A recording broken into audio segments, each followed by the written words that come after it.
बिस्मिल्लाहिर्रहमानिर्रहीम। मैं हूँ आपका मेज़बान अनीसुद्दीन रूमी। उम्मीद आप लोग सब खैरियत से होंगे। जनाब, शहर के अंदर पूरे पूरे पाकिस्तान के अंदर जो है एक बारिशों का सिलसिला चल रहा है। तूफ़ान का भी पेशन हुई थी, लेकिन मतलब ये कि वो तूफ़ान जो है अब दम तोड़ चुका है और वो थोड़ा थम चुका है वो।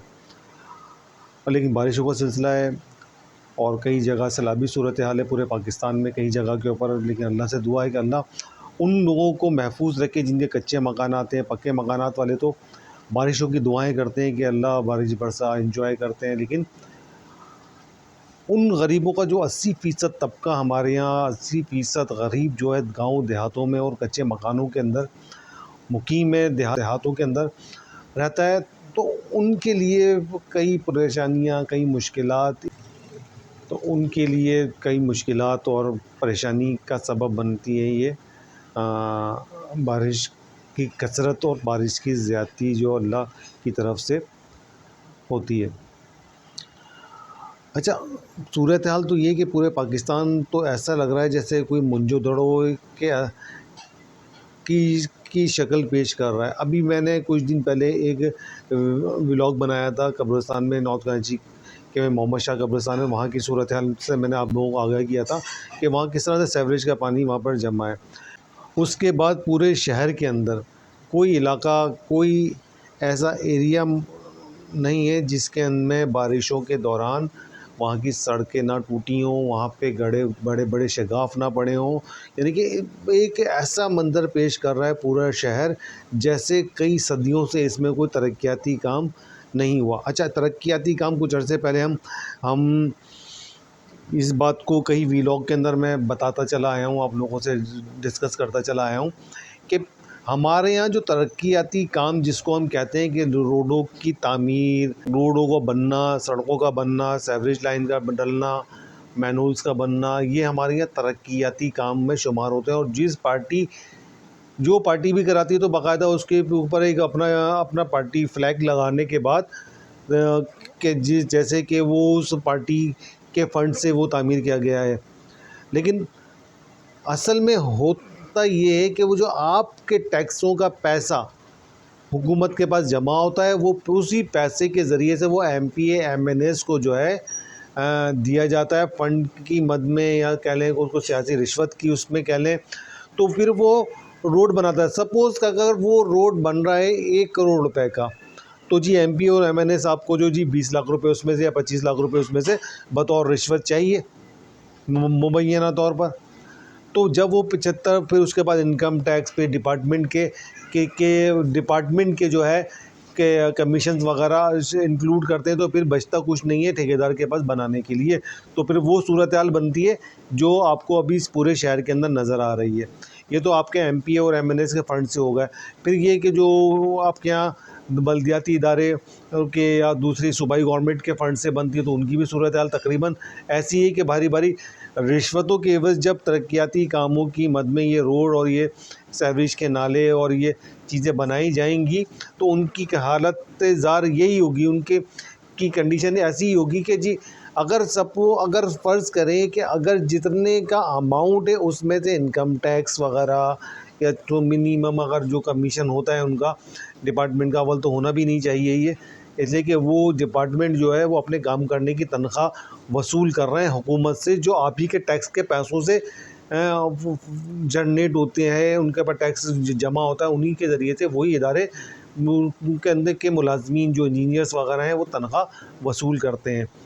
तो फिर कमीशन का तो सवाल ही पैदा नहीं होता जब आप वो रिस्क हलाल कमा रहे हो, जब हुकूमत पाकिस्तान या सरकार आपको पैसा अदा कर रही है आपकी मेहनत के एवज़, तो उसके बाद भी आपने जो है आपके पेट की दोज़ख जो है वो भर नहीं पा रही, वो किसी की भी नहीं भर पा रही, जिसके वो अवामी नुमाइंदा हो या फिर वो सरकारी सरकारी के मुलाजमीन हो या इंजीनियर्स हो वगैरह।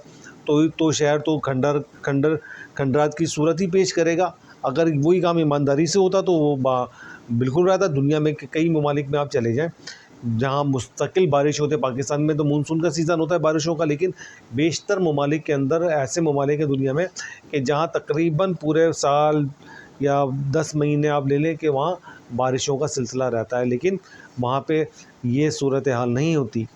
अगर वहाँ को अगर करप्शन होती भी है तो कम से कम ऐसा होता है कि वहाँ पर नज़र गड्ढे रोडों के ऊपर नज़र नहीं आते, और ड्रेनेज सिस्टम उनका अच्छा होता है कि फ़ौरन जो है पानी फटाफट जो है वहाँ से इलाकों से निकल जाता है, रोडों पे पानी खड़ा नहीं होता। लेकिन पाकिस्तान की और ख़ास तौर पे कराची की जो हालत है उस पे तो अफ़सोस होता है कि 77 सालों के अंदर हम किसी भी डिपार्टमेंट को मजबूत नहीं कर पाए। पाकिस्तान की 77वीं सालगिरह आपने मनाई थी, लेकिन उन 77वीं सालगिरह के मौके पर हम ये बात नहीं कह सकते कि पाकिस्तान का कोई भी डिपार्टमेंट अपनी जगह पे बहुत मुस्बत अंदाज के अंदर वर्किंग कर रहा है, और उससे आवाम को ये सहूलियत दस्तयाब है।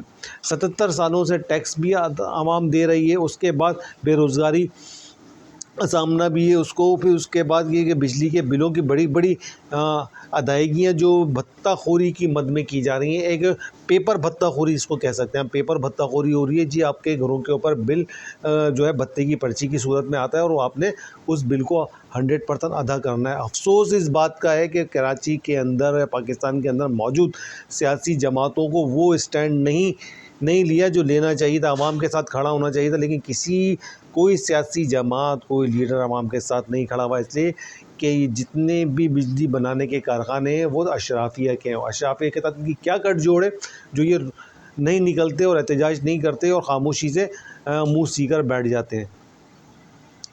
अभी कुछ दिन पहले एक वीडियो मेरे नज़र के सामने से गुजरी थी एहसान इकबाल साहब की। एहसान इकबाल साहब कहीं किसी जगह पे प्रेस कॉन्फ्रेंस कर रहे थे या किसी तकरीब के अंदर मौजूद थे, तो उनके ये अल्फाज थे, जी हम जो है 2040 तक जो है वहाँ तक पहुँच जाएंगे जहाँ तक इंडिया पहुँचा है, और हमारे पास तनख्वाहें देने के पैसे नहीं हैं, हमारे पास जो है मुल्क को चलाने के पैसे नहीं हैं। ओ भाई, ये जो तुम्हारे सूट बूट है ना, इतने महंगे महंगे जूते और इतने महंगे महंगे टू पीस पहन के, और तुम इतनी बड़ी बड़ी तकरीरें करते हैं आप लोग, और ये असम्बलियों के अंदर जो मरात अरबों रुपए की जा रही है, जो इतना पेट्रोल फ्यूल, इन तमाम चीज़ों को छोड़ दो ना, ख़त्म कर दो। अगर आपके पास तनख्वाहें देने के पैसे नहीं है तो ख़त्म कर दो इन तमाम चीज़ों को। आप अफसरशाही की अय्याशियाँ ख़त्म कर दें, फिर पेट्रोल की मद में और फिर की बिजली जो इतने हज़ारों यूनिट जो आपकी ब्यूरोक्रेसी और अशराफी इस्तेमाल करती है, वो तमाम तरह चीज़ें ख़त्म कर दें, तमाम तमारात ख़त्म कर दें। और पाकिस्तान अब जबकि गरीब मुल्क है, बका आपका ये कहना है कि आपके पास तनख्वाह के पैसे नहीं है देने के लिए, आपके पास मुल्क को चलाने के पैसे नहीं हैं आपके पास, तो फिर यार ये सादगी में आ जाओ ना, कुर्ते पजामे में आ जाओ आप लोग। इतने महंगे महंगे हज़ारों रुपए के जो है ना सूट बूट सब छोड़ दो, ये ड्रामेबाजियाँ, ये बिल्कुल जो ना 16 17 18 साल के नौजवान बनने की कोशिश करना, और बिल्कुल टू पीस पहन कर आ जाना। बस सादगी के अंदर आ जाओ ना, अब शलवार कमीज़ पहने, हर जगह पे शलवार कमीज़ पहन कर जाए नॉर्मल सी। लेकिन नहीं, आप लोगों ने तो खैर पाकिस्तान की जितने भी हुक्मरान गुजरे हैं तकरीबन जो है जो करप्ट हुक्मरान हैं उनका तो खैर पाकिस्तान का बच्चा जानता है कि किस तरह तो उन्होंने करप्शन करके पाकिस्तान से पैसा लूट के बैरून मुल्क मुंतकिल किया है, और अपने इनके औलादें जो पैदा होते ही अरबों खरबों पति होती हैं, तो किसकी वजह से होती है? वो सिर्फ आपका और हमारे पैसे की बुनियाद के ऊपर होती हैं।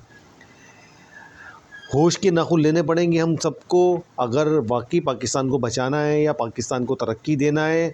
ये लफाजी तौर पर जो कह देना ना कि जी पाकिस्तान को हमने बचाना है, पाकिस्तान को किस तरह से बचाना है? पाकिस्तान कैसे बचेगा? पाकिस्तान ऐसे बचेगा कि आपके यहाँ से करप्शन ख़त्म हो जाए, आपके यहाँ लोग ईमानदार हो जाएँ, और आपके यहाँ के लोग आपका पैसा बैरून मुल्क लूट खसूट करके बैरून मुल्क मुंतकिल ना करें, तो फिर पाकिस्तान को संभलने का मौका मिल सकता है या पाकिस्तान तरक्की की राहों में गामज़न हो सकता है। अच्छा, एक और चीज़, कराची का एक इलाका है गुलिस्तान जौहर, वहाँ पे एक शॉपिंग मॉल का इफ्तिताह हुआ था। उन्होंने उससे पहले कैंपेन चलाई थी कि टी शर्ट जो है 50 रुपए की मिलेगी। सोशल मीडिया पर मुस्तकिल चल रहा है कि वो लोग जो अपने जायज़ मसलों के लिए, अपने बिजली के बिलों के मसले के लिए रोडों पर नहीं निकलते, उन्होंने घंटों घंटों रश लगाकर पूरे मेन रोड जाम हो गए। वो लोग ख़वातीन, मर्द, बूढ़े, बच्चे, जवान सब खड़े हुए वो 50 रुपये की टी शर्ट लेने के लिए।